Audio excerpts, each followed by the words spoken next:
What's up, Internet? It's Dom and Dan. We're here for another exciting DVD review show, like always. This week we're going to be reviewing Watchmen, the director's cut, translated from the graphic novel to the visual silver screen for y'all. So me and Dan saw this movie opening night a couple months back. It was almost 3 hours back then. It was a midnight showing, so we got out at like 3 a.m. and it was really just kind of like... It did not start on time, too, I can tell you that much. Yeah. And anyway, a little bit of a backstory about The Watchmen. It is a graphic novel by Alan Moore and Dave Gibbons, and it is considered one of the greatest pieces of American, or not necessarily American, but just English literature. And it's on Time Magazine's 100 Best Works in English. And it's the only graphic novel on that list, and so that means it's, you know, up there with like Catcher in the Rye kind of shit, man. What do you know, and so you got to give it some immediate respect just in that regards, that a lot of people have read it. It's one of the highest grossing graphic novels of all times. DC still sells, or was selling even before this movie was in production, well up into, from 1985 up until 2006, we're selling consistently copies of The Watchmen in trade paperback. So let's talk a little bit about the movie now. It's kind of a story of a darker underbelly of what being a superhero is all about. These characters are forced out of the public eye, all with the exception of Rorschach, and they are essentially cast off and like forgotten about by society. But Dr. Manhattan is this one ex-Watchman who has this immense amount of power beyond the scopes of even physical description. So you just have to see the movie yourself to understand what I'm talking about, or I've read the graphic novel. And, you know, he's the only real superhero in the bunch. The rest of them are just like kind of Batman kind of characters, where they're more just physical fighters, you know, with a lot of smarts about them. Dan, would you agree with that? Yeah, absolutely.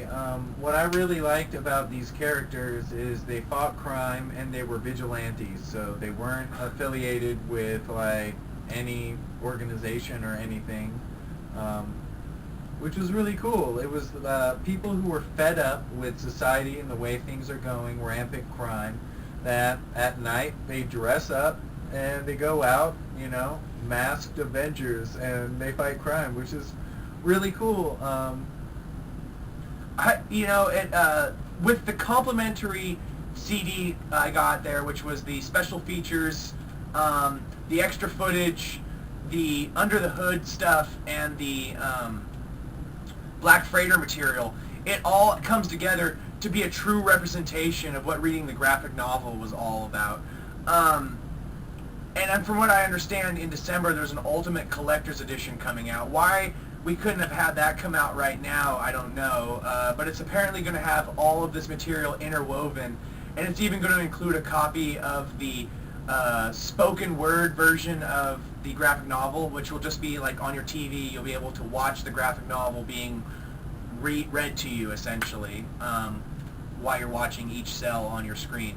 So I think I haven't seen that, but some friends of mine have seen it, and they said it was pretty good, actually. The voices, I believe they use the same voices from the movie itself. So I give this movie 4 blue penises out of 5. Dan? I would give it 3.5 dead Vietnamese soldiers out of 5.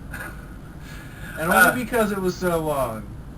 Only because it's so long. And it had so much blue penis. There was so much male nudity when we saw it in the theaters, and thank God the new like DVD that we just got. They scale it back a little bit. Yeah, it has significantly less male nudity in it. I'm not, you know, a I'm just homophobe. not a fan. I just think it was unnecessary. You know, it's CGI anyways. It's not like a real person. It's a real, like, yeah. Why did you have to put that in there? And There's no reason to. They skillfully put some speedos on Dr. Amazing, or Dr. Amazing. Dr. Amazing with the amazing power of forgetting what my fucking name is. No, it's Dr. Manhattan. Dr. Manhattan. Yeah, and he is rather amazing, though, Dr. Manhattan. Yeah, Dr. Manhattan His powers are beyond description. And the only thing that surpasses his power is his mystery. Yeah. And only his mystery suppresses his power. Yeah. And it only exists in the minds of people who don't believe in it. Exactly. So anyway, join us next week when we review a very exciting DVD. As always, we need to stop saying these are exciting. They're not really fucking exciting reviews at all. Anyway, they're not exciting. Holler back, give us all your comments and everything, and if you want to send us anything at all to watch, and if you want our opinions, feel free to send it to us. We'll get some postage information and put it up pretty soon.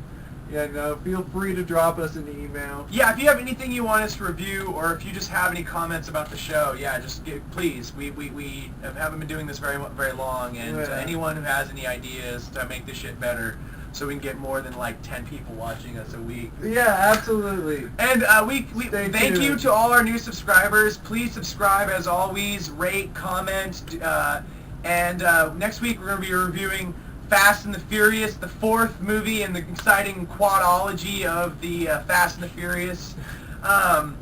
So anyway, as always, signing off, I'm Dom. And I'm Dan. We watch these shitty movies so you don't have to.